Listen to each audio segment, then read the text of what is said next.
Devletimiz yaparsa güzel yapar ama yer nerede, neresi?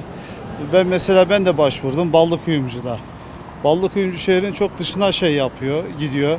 Nasıl olur, çıkar mı çıkmaz mı? Belli değil. Ödeme şartları güzel. Gerçi şu anda inşaatlar çok hızlı ilerliyor. 18-20 ay arasında yapıyorlar. Artık ona da bir şekilde katlanıp vatandaşlarımız ödeyecekler. Yani o biraz tabii çünkü insanlar kirada oturan insanlar için biraz olacak, zorlanacak insanlar. Hem kira ödeyecekler, hem evin taksitini ödeyecekler. Yani bilemiyorum artık yani. Fazladan bir geliri varsa ödeme yapabilir ama yoksa biraz zor yani. Bana göre iyi bir şey. Şu anda benim evim olduğundan dolayı ben pek bir şey yapmıyorum yani.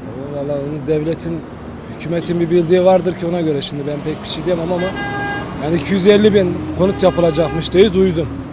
Ama iyi bir şey yani asgari ücretli alanlar için. Herhalde 2+1'ler 2500 liraymış ödemesi. O da iyidir. Zaten bir kira 2000 lira. Vallahi süper bir insanlar için yani bu dar gelirli insanlar için diyeyim. Bir fırsat. Allah razı olsun ama sonunda gelir inşallah. Ya o konuda tam bir bilgim yok ama herhalde devlet bu garibanları düşündüğü için yani onlara da bir sağlıklı bir çözüm düşünüyordur ya. Tam genelde bilgim yok ama iyi bir şey. Bu konu hakkında aslında konut yapmıyorlar. Fakirlerin üstüne evleri yıkıyorlar. Şu an belki inanmazsınız, ben size WhatsApp'tan bir şey göstereyim. Bugün annemin attığı bir şey, gecekondu. Yani kiralık gecekonduda oturuyorlar. Ve şu an tebligat gelmiş, evleri boşaltın diyorlar.